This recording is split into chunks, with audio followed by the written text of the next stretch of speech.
G'day my TBI family, let me take your brain to another dimension. This is ROO, and today's topic I want to talk about setting boundaries. So, during my 14 plus years of healing and establishing my new identity, I've had to go on a process of setting boundaries. And what do I mean by that? Every time I healed, there were certain aspects that I would not accept anymore. I wouldn't accept my family putting me into a place I was before my healing and treat me like the previous version of who I currently was. And incrementally and painfully slow, I learned to put these boundaries up, and it started with my family, and then it spread like a wildfire to friends, or the friends that I had left, to new people coming into my life, to girls, which I'm working on because I've been focused on my shit for the last 7 years. I'm just getting to that frequency now where I'm interested in dating again. But also, I'm not taking shit. I've got to set up boundaries. And this goes not only in the context of a traumatic brain injury, but this is just life in general, right? You can't put up with people treating you like the old you. Because you know what? You will never get to the new you if everyone around you is treating you like the old you. No matter how much you heal, people will still put you in a box. And unless you're really strong, you really need to figure out how to navigate and get out of that box, right? So it was a whole process of setting boundaries and not accepting shit. And I had to fight tooth and nail for each of those boundaries. No matter how small they were, I had to fucking fight tooth and bloody nail and let them know that I was motherfucking serious. I wasn't playing. My biggest stand in terms of boundaries came about 6 months after I moved back to Melbourne. The beginning was great. I thought I had licked my TBI's ass. I came back a new man, better than I had gone to the States. I had a group of friends that fortunately or unfortunately didn't see the effects of my injury. And I came back like I didn't look like I, except for I had, dents in my head and scars and that, but in terms of mentally, I came back fit as a fiddle. Like, you couldn't tell I had a TBI. And then, the more I started hanging with these people, the more my deficits came out, and they could not understand it. Not only that,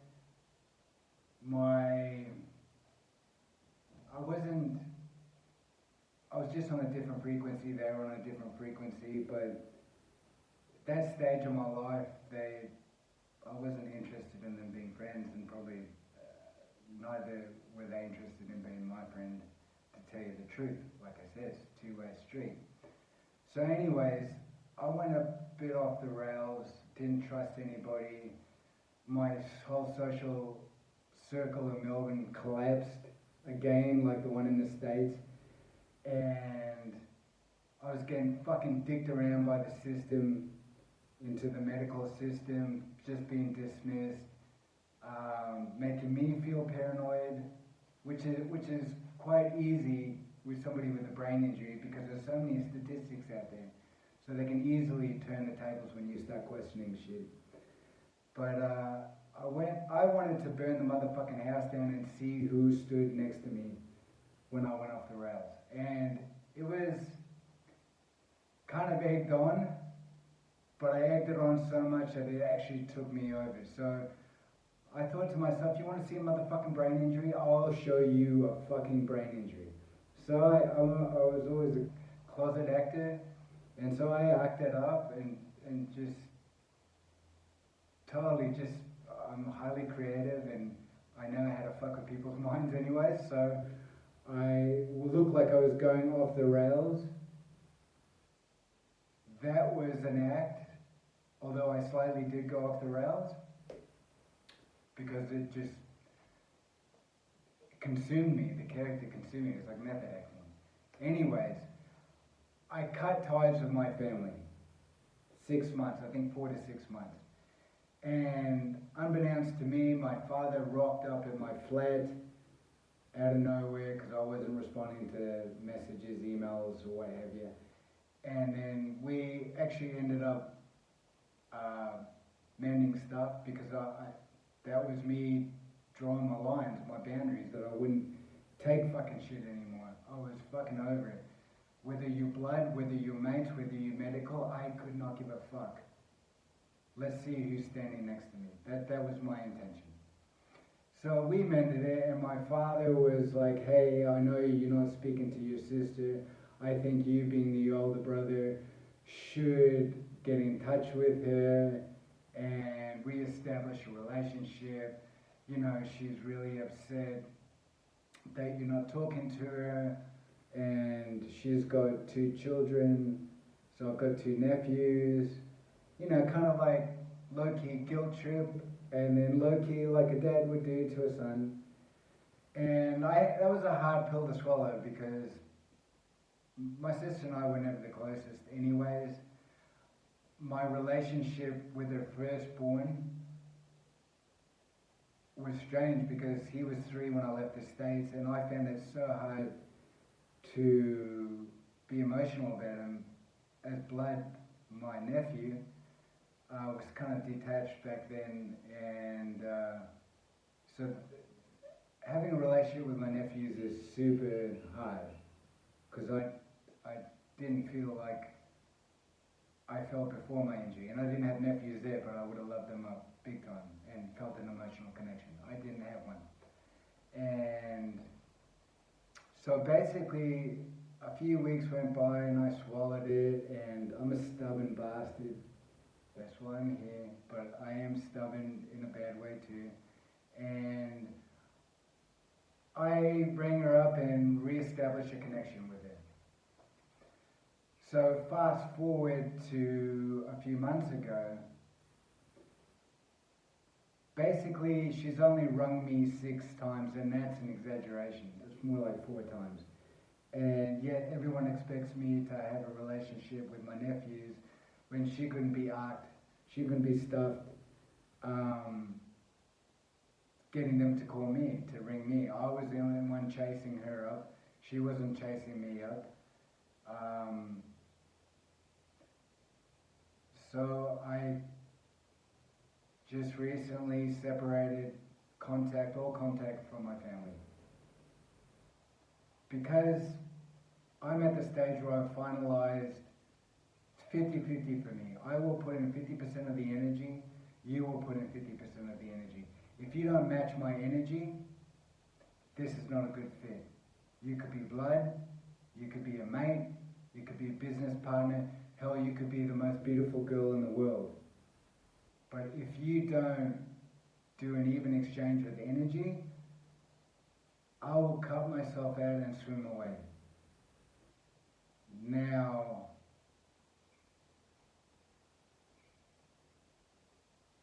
I have to be aware of what I put into it when I do that also. And also, I think it's only fair that everyone gets a second chance. However, with my family, this is like copious chances now, and I'm really fucking done with it. You know, I feel no emotional attachment to my nephews. I couldn't be asked talking to my sister or her husband. Couldn't be asked talking to my mum. My mum was the same. I was given the energy, she never got it back. Now, you've also got to realize when you start putting in your boundaries that you have to pull your weight. You can't it can't be one-sided, it's got to be a two-way street.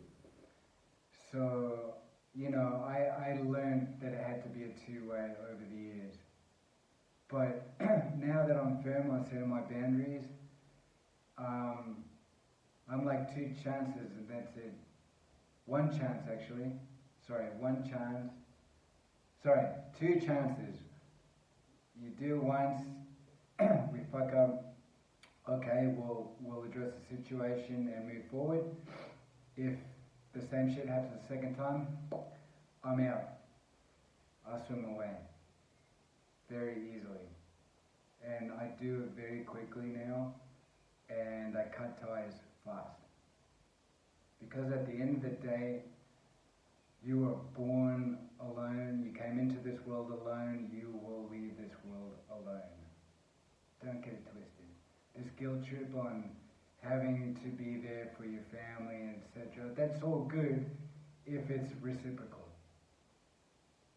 So guys, you need to learn to set your boundaries. It is imperative for you to set your boundaries. You cannot become the person you want to be if people continually disrespect you by putting you into your old identity when you have worked so hard to get out of that identity. And you've got to look at, is this relationship really important to save? Because there's no point having relationships for the fucking sake of having relationships. I'm such a lone ROO right now that I'm cool. I get my social, light superficial social shit when I'm out walking and I go to the cafe and all that stuff. But I prefer my own company. I'm self-sufficient and getting even more self-sufficient. And I only fuck with people that give a shit about me and give me the same energy back. And sometimes that's not going to be your family. Hate to break it to you. That's not going to be your spouse, your girlfriend, your mates. You're going to find that in the oddest places. But to truly heal, guys, you need to set your boundaries, personal boundaries up. And this, not only is this for traumatic brain injuries, this is for everything in life, right? People need to know where you stand and what you will and will not tolerate. And you need to call people out on that. And you need to respect other people just the same way as you want them to respect you. However, when the energy exchange is not reciprocal,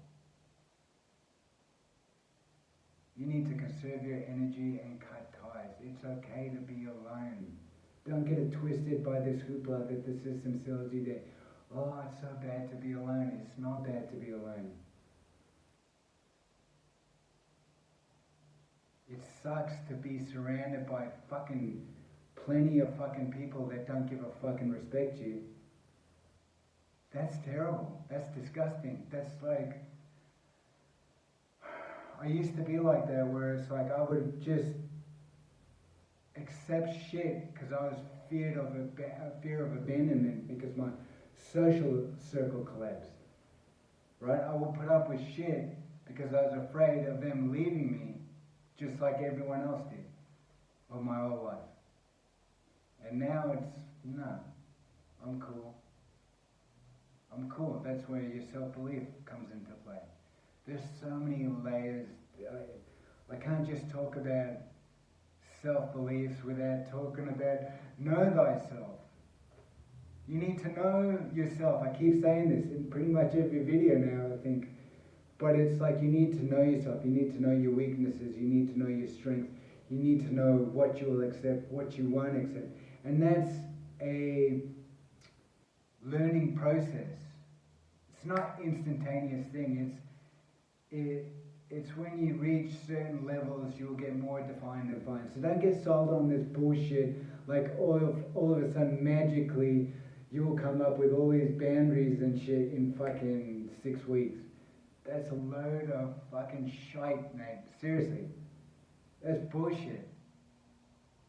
This is a lifelong thing of setting boundaries because you are forever changing. Right? We're taught to be locked into one thing the rest of our lives, right?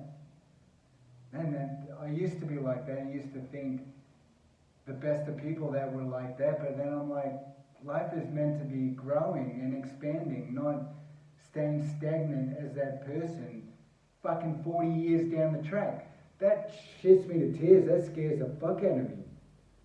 I don't want to be how I'm portraying myself to be today on this video 10 years down the track. Hell, even 6 months down the track. I want to have this core, yes, for sure, but I would like to evolve. Otherwise, what is the point of life? What is the point of growing? What is the point of learning? What is the point of maturing? What is the point of not expanding? So, when it comes to your TBI healing, let's frame it around TBI healing. And I think life encompasses, or TBI encompasses your life healing too.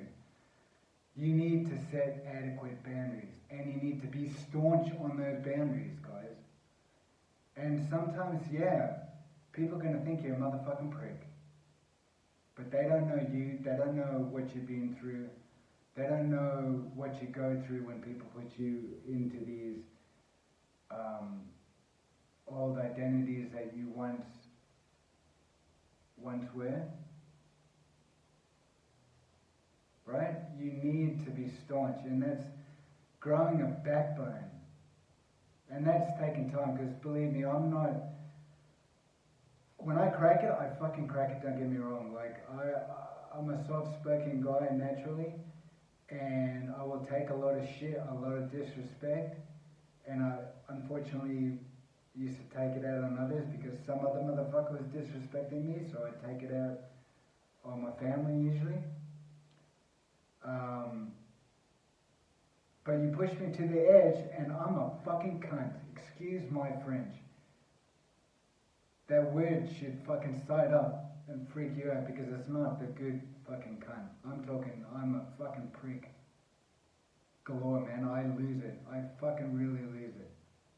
And now instead of having weeks or days or even months of taking shit and then exploding, I like to nip that shit in the butt and move on because I don't have fucking energy to waste.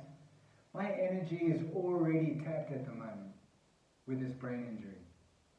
I need every available cell to vibrate on the right frequency. I need to have my energy. I don't need to be dicking around and fucking around on bullshit thoughts and feelings about other people disrespecting me. So I cut that shit really quick and quickly and quickly. Quicker and quicker, sorry. So guys, it is imperative that you set your boundaries, and it's a process. You're not going to get it right the first year, the second year, the third. Fuck, I'm 14 plus years. But you start developing your boundaries, the better off you're going to be. That means, for instance, you're on your set schedule, your wake-up times. That's non-negotiable, right? Boundaries, simple shit like that. Or you won't go and fucking piss the night away. Right? And people that take you and disrespect you and make you do that shit, well, that's bad for you. And if they keep disrespecting you about that, you need to cut them. And if people don't understand that you need to step away and have self-care, and they bitch about you not being social, well, guess what? Fuck them. Sorry. You need to live by your own hard and fast rules, man, to heal. And it's all an individual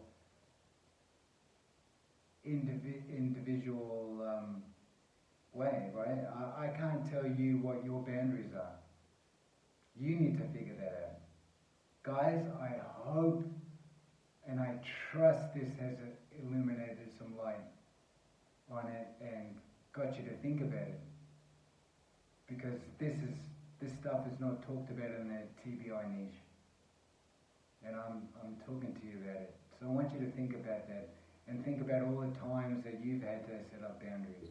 And do you cave, or are you strong, and will you walk through that with the discomfort of people not understanding and losing them?